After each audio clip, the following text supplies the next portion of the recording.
I've been working with for many years.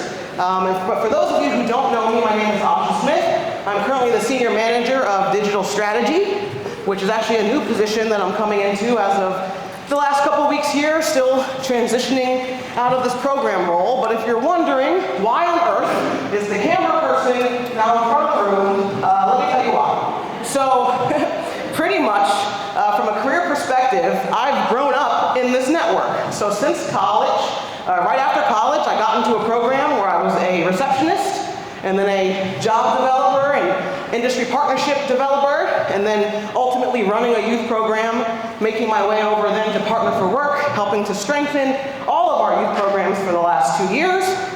And super grateful to Partner for Work because they noticed some of my skills with video and gave me an opportunity to transition into a role that focuses on that. But what's really important to me, especially with so many new providers in the room, is that we get you the foundation that you need to start off strong, and I'll always be around to help as necessary. So.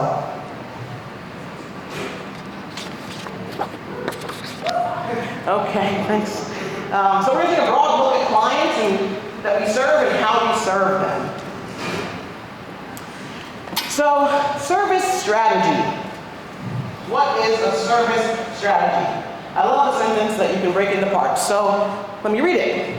An individualized plan set up to help a participant complete meaningful objectives that ultimately lead to the achievement of employment, educational, or personal goals. Now, if you're like, what on earth did you just say? Let's hit the next slide and we can start to break it down.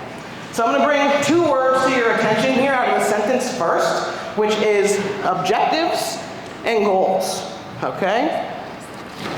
So, if we were to just take an example, let's say I wanted to learn how to rock climb. I'm not the most, super fit person, right? So, if you were to be my trainer, next slide, and if the first day of our training for rock climbing, you were to take me here, right? And I said, hey, I want to climb the Grand Canyon. You're like, okay, bet, let's go. And you take me here. Yeah. If I survive and I'm not in the hospital, I'm probably not coming back to day 2 of training. That's too much, too fast. And honestly, I might not trust you to train me anymore because I'm not ready for that. I lose my breath climbing the steps sometimes. So instead, what might you do? Start me off at an indoor location. That picture is local. If you decide after this you want to get into rock climbing, feel free to look it up. There's places around. You might start me off on a beginner wall, and then an intermediate wall, and then the advanced wall, moving me up and up and up until I'm maybe finally ready to get out into nature. Right? So that sentence again, you're good. Right? The objectives that lead to the achievement of goals.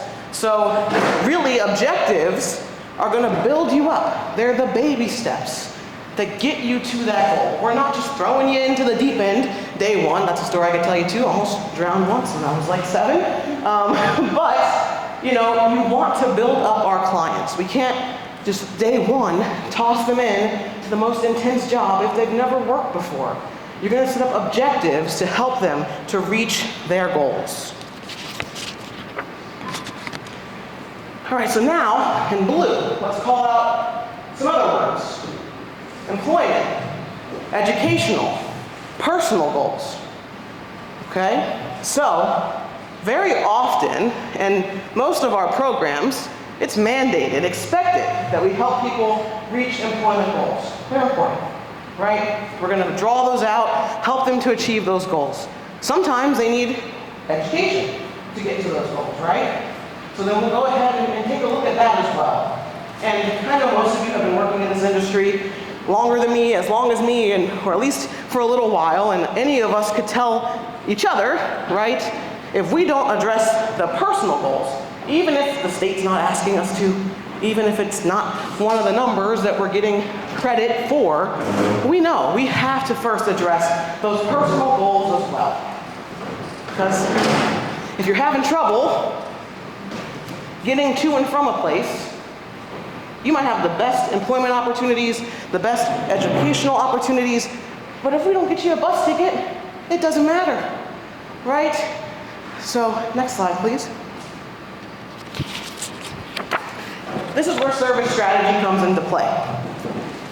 Two common words that many of you, or phrases that you may have heard. ISS, this is in the youth world typically, an individualized service strategy. We have IEP on the adult side, taken from the educational term, but an individual employment plan. So I'm just wondering, at your organizations, does anyone have maybe a different name that they call their service strategy? Something other than these two phrases? No? Okay. Just was curious. Alrighty. So why bother, right? Why do we make these service strategies? It's going to make the steps much, much clearer. You know, we had a presentation that Kathy did earlier in our year that we did within the team, and she talked about puzzle pieces, right? It's so important that we understand the full puzzle that we're trying to build, and that we're not just zeroing in on just the corner pieces or zeroing in on just the center of it. We have to look at the entire person, the entire puzzle, to understand how it is best that we can serve them. It also helps to motivate youth. One of the first things that my first supervisor taught me in workforce was to help youth to celebrate their small successes. Because so often they're in really, really difficult places in life. And so the goal might be to be a doctor. The goal might be to be an architect. If that's all they're looking at, and they're just trying and they're not getting there just yet, it's going to start to feel cumbersome, tiring. But if you say, hey, step one, let's get you in here. You did that? Awesome, high five. Glad to see you, you made it. Next, let's get your documents in. That's another check, right? And as you build a plan, you can just find more and more places and ways to celebrate them, to encourage them. Because it feels good, right? Just getting out the house in the morning on time compared to being late like usual, it feels good. You're in the car bumping the music louder than usual, right? And I think even for us, I hope to remind you this as well. I know this work can sometimes feel thankless, so even for yourself, remind yourself, celebrate the small successes, right? You hit the enrollment number, win. You know, it's not, everything doesn't have to be perfect right away. We're all building, we're all growing all the time. I would say this is the best practice, and honestly, just mandatory.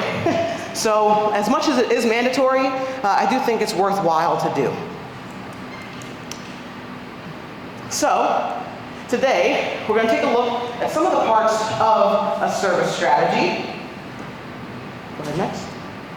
And we're going to add one more in that's going to be a part of our activity. So let's take a look at each of these pieces. First, participant information. It's the basics. How old are they? Are they single? What's their education level? Have they been involved with the justice system? Income. We're just starting to paint the pictures, the border pieces, whatever you want to call it. Next is rapport. So I'm going to ask a question. Say your friend, weather's getting nice, they invite you out to the cookout, the barbecue, and they say, hey, I really want you to meet John. What would be like the first thing you would ask John about himself to get to know him? What do you do for a living? Okay. Anybody else? What would be like your first question you would ask somebody? Where are you from? It's a great one, right?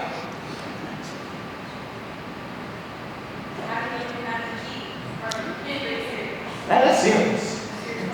It is. Go ahead to the next slide. Thank you. In workforce, how do we lead? Hey, can I get your ID card? Can I get your social security number, please? What is your biggest fear? What are you struggling with? What are you failing at? What are your dreams, your goals, your wishes, your hopes? That's a lot to ask someone the first time they step into your door. And I know a lot of our programs do this so well with building rapport. What's the next? Thank you. And so what is building rapport? Developing a mutual trust, right? Not tossing me out to the Grand Canyon day one of rock climbing, to build interpersonal relationships Maybe it's consider it breaking the ice, you know, or just allowing a participant to becoming more comfortable with sharing their story with you. So if you're working with someone and, like, I don't know, I don't think he wants to be here. I don't think they really want this. Do they want to be here? Ask yourself, have you begun to lay that foundation? Have you built rapport? Have you asked them how they're doing today? Did you eat today, right? There's so many small things that you can do to begin to develop a relationship with someone and to let them know, hey, I'm truly and deeply here for you. You heard a lot about that during the panel today. The women talked amazingly. I really enjoyed that. Thank you all for getting up here, and Caleb, great job. But it's so important that you begin to, I'm not saying you got to give your number out until 10 o'clock at night. Shout out Janetta, I never did that. But hey, it works for some. But whatever it is that you do, be thoughtful about it. How am I making this person feel welcome in this space? How am I making them feel like this is a place that they truly belong and that they're safe?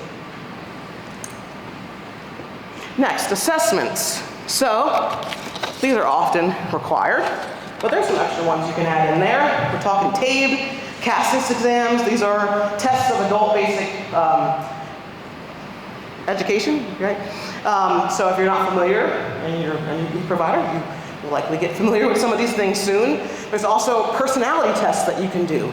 Let me understand you a little bit better. Let me just dig a little deeper. What could you want? Sometimes they don't know what they want to do, right? So giving them these tests will help you to understand, and it's going to provide the data surrounding that participant so that you can serve them better. Okay, next, barriers. Barriers are items or conditions that make employment difficult. Lacking housing. Right now, this is where tying it into rapport. Sometimes when someone's homeless, they're not going to tell you right off the bat. They might say, I've been bouncing around with my friends, or with my uncle one day and my aunt the next day.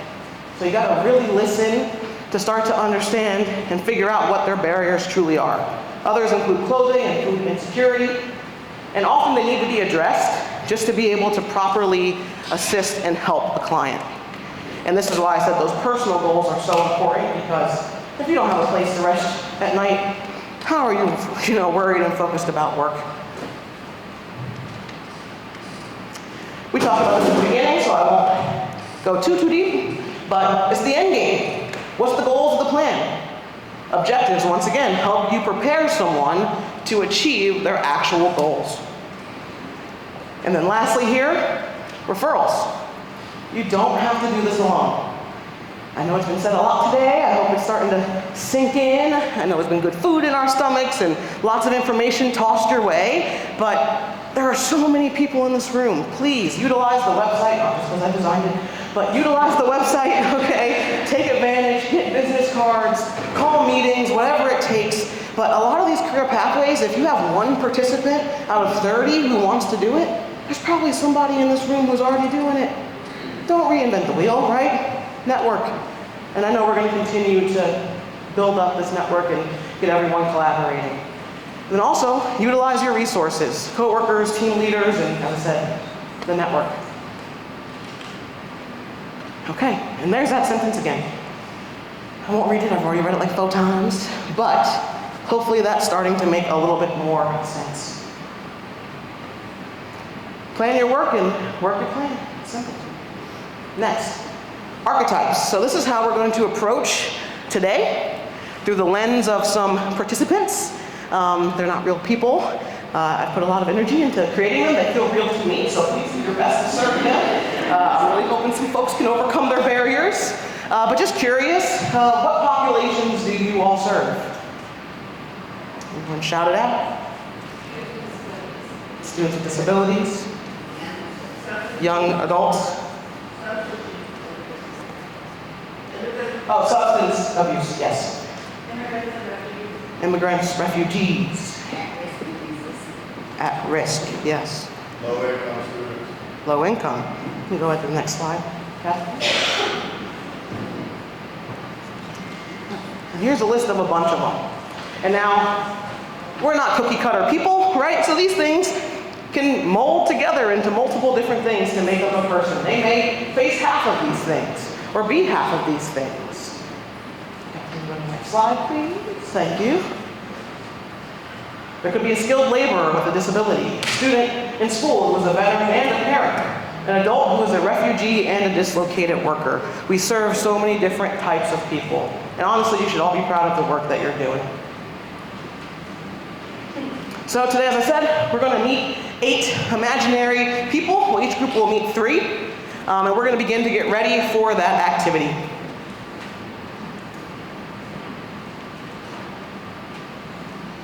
So basically what's going to happen here is first, we're going to break into groups. You're going to get a packet with information and learn about your participants. And then you're going to create a strategy for those 3 participants. If you have not gotten a letter yet, could you please raise your hand? Thank you. Okay, so in that packet is profiles, supporting documents, and service strategy forms. So you'll see people's names, you're going to fill in their age, their address, what barriers you can extrapolate that they are facing. Rapport, what questions are not answered? What would you ask them if they were to come in to meet with you? What are some potential training opportunities or employment placements you would consider? What are those personal goals that they need to work on to improve? After the next slide, please. Thank you. And then you have the room for 2 professional or educational goals. Not everyone will have 2. Some you may want to write on the side, they might have 5. I'm not sure. It's going to be up to you and your team to determine what's the best way to serve this youth. And then finally, what referrals will you make? Who are you calling in for help? Who are you tag teaming in? So what resources do you have available to you? Your team's knowledge. I've got to chat with a few of you throughout the day and purposely have been talking about different training programs just to see how much y'all know about them. And a lot of you are very knowledgeable, so definitely lean on one another. You also have the Summit site, which in just a second we'll do a little demo on where you can find this information. And if you're stuck, ask the network, use the room, use the people here. I do ask that we're sportsmanlike in this. Observe confidentiality. Don't ask, what are you doing to help Mary? Instead ask, do you know of any training opportunities for someone who wants to learn how to weld? Try to work within your teams and, be sportsmanlike. You can access the site once again, I know I said a lot today, but through the QR code that is at your table. I do not think this is going to pop up. And if it doesn't, it's okay. But basically what you'll see is along the top of the banner, there's like location, attendees, and it's either going to say more or archetypes. If you don't see archetypes, hit more, and archetypes will be underneath. But yeah, utilize that website to help fill out your service strategy. And now that the presentation's down, I'll just say, let's get to it.